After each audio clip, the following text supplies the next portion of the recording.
Welcome back to another training with John, your performance mindset coach. In today's training, we're going to look at self-awareness and how it might be impacting you within your performance and ascension within the workplace. So let's dive right in. So increasing self-awareness for better leadership and performance. So if you're a leader within your business, if you're a leader within your workplace, also look at this from the perspective of self-leadership. So this can always relate to you. So let's look at self-awareness first. So self-awareness is the ability to recognize your emotions, understand how they affect your behavior, and how that behavior then impacts those around you. So your ability to recognize your own thinking patterns, your own emotions, and your own behaviors, and how they're all linked together, but also how it's affecting those around you in terms of your leadership and ability to influence. So why is it important? Controlling our emotional impulses, right? If we don't have the ability to be able to control our own emotional impulses, it's very difficult for us to be an effective leader, right? How can we possibly leave people with a sense of increase or influence people if we're always acting out of our emotional brain and never out of our logical, rational brain where we have that deep introspection and deep rapport with the person. So life-work integration. So our ability to integrate life and work together so they're not always in conflict, and our ability to enhance rapport and team efficiency. So certainly super important in terms of your leadership and your self-leadership. So what are some of the problems that we typically see when it comes to self-awareness? The cost, right? So what is it costing us at a deeper level? Number one, low productivity from our team and ourselves, because we're most likely not noticing the own fluctuation of where we're riding that emotional roller coaster. We have blind spots, which again impact our ability to communicate effectively and influence others. We don't see the bigger picture, we only see our picture. Communication barriers. We have an inability to communicate with different types of people, different personalities. We don't dive into or see it from their perspective because we're so caught up in our own perspective. So what are some solutions in terms of what we can do differently? So here are some solutions. Number one is review and adapt. What I mean by that is reviewing your own current mindset and your own awareness. So being intentionally aware. So what is it that comes up for you? What type of thinking patterns do you have? What type of feelings come up for you on a day-to-day basis? And what type of behaviors do you have? And which ones are serving versus non-serving? And this then is where we can start to adapt and change. Seek feedback. Get feedback from others. What that's going to do is it's going to get you out of your own perspective and seeing things from other people's perspective.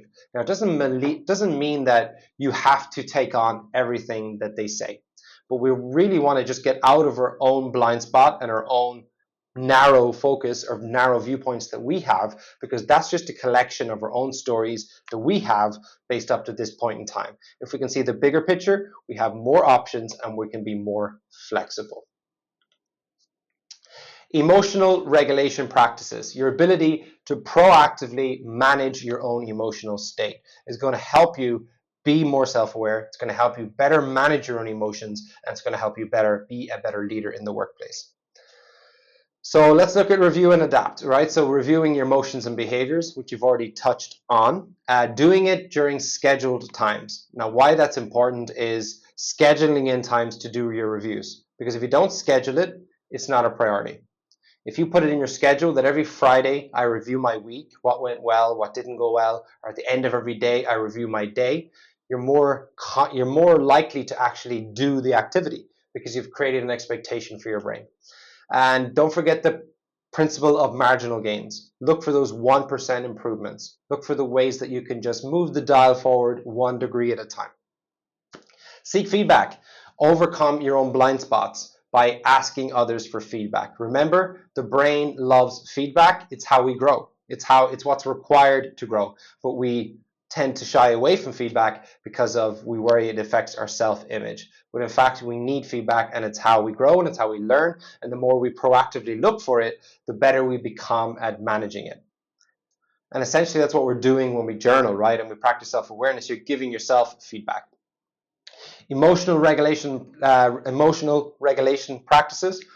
is a proactive model to help you manage your own emotional state. So your planned downtime, planned feel-good activities, planned schedule with your family and so on. You plan these things in first, then you plan in your work activities and all of your other productivity activities after.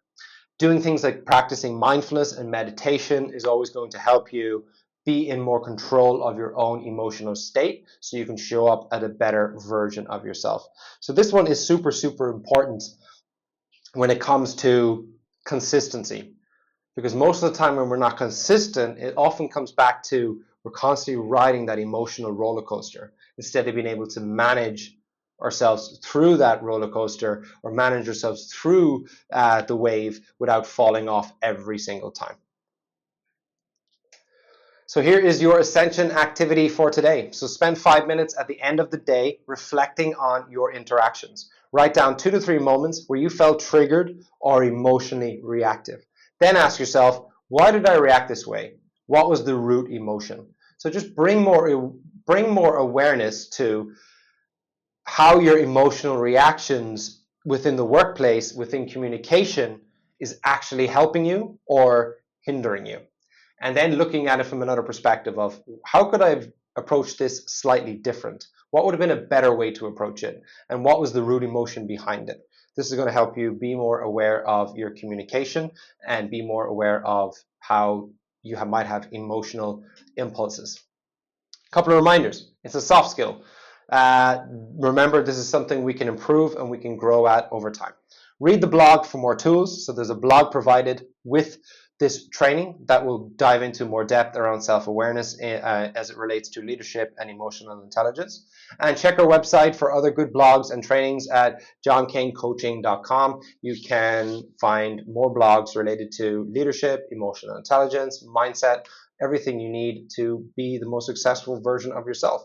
So that is it for today's training. Be well, take care, talk soon, and ascend higher.